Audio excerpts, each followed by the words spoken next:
Le Seigneur soit avec vous. Et avec votre esprit. Évangile de Jésus-Christ selon saint Luc.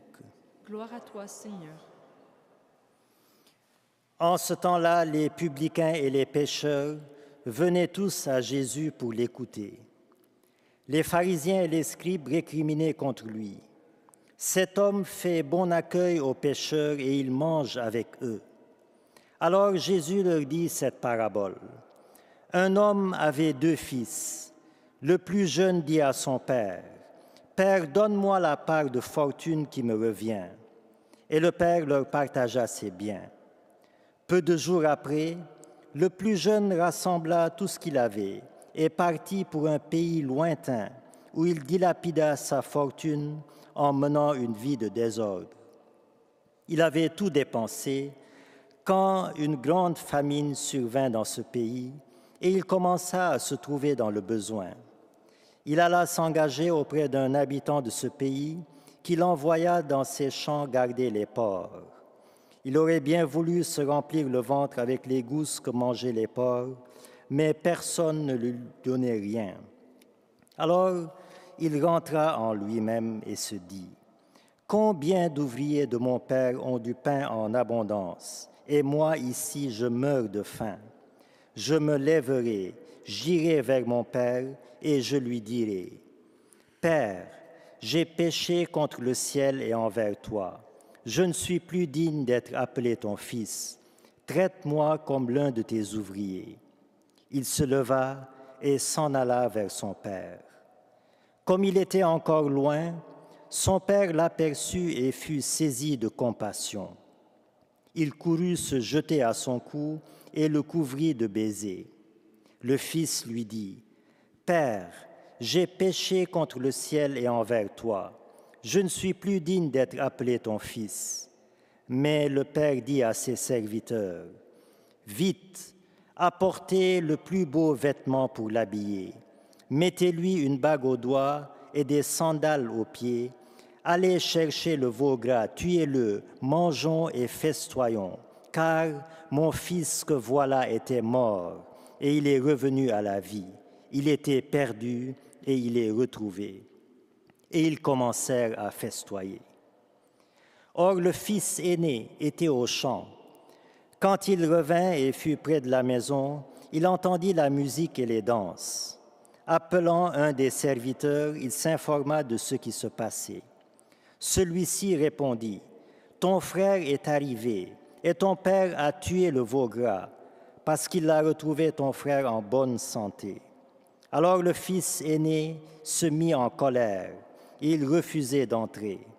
Son père sortit le supplier, mais il répliqua à son père, « Il y a tant d'années que je suis à ton service, sans avoir jamais transgressé tes ordres, et jamais tu ne m'as donné un chevreau pour festoyer avec mes amis. Mais quand ton fils que voilà est revenu, après avoir dévoré ton bien avec des prostituées, tu as fait tuer pour lui le veau gras. » Le père répondit, « Toi, mon enfant, tu es toujours avec moi, et tout ce qui est à moi est à toi. Il fallait festoyer et se réjouir, car ton frère que voilà était mort, et il est revenu à la vie. Il était perdu, et il est retrouvé. » Acclamons la parole de Dieu. Louange à toi, Seigneur Jésus.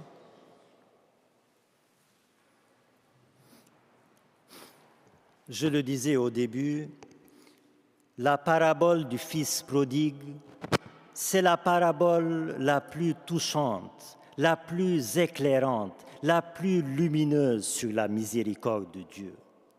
Mais on peut se demander pourquoi ce Père miséricordieux, connaissant bien son Fils, n'a-t-il pas empêché que son Fils passe par cette humiliante épreuve d'être affamé en pays lointain jusqu'à espérer même des gousses que mangeaient les porcs? Pourquoi ce Père miséricordieux, dans son amour prévenant, n'a-t-il pas épargné à son Fils cette douloureuse épreuve? Nous aussi, frères et sœurs, nous posons cette question. Pourquoi, Seigneur, dans ton amour prévenant, n'as-tu pas empêché que je passe par tel chemin douloureux dans ma vie? Pourquoi n'as-tu pas empêché telle expérience, telle épreuve douloureuse dans ma vie? Pourquoi n'as-tu pas empêché tel événement douloureux dans ma vie?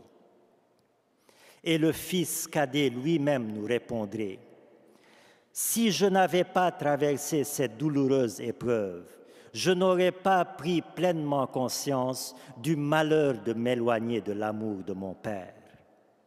Si je n'avais pas connu cette misère d'être affamé jusqu'à espérer des gousses que mangent les porcs, je n'aurais pas pris pleinement conscience de l'abondance de pain dans la maison de mon Père.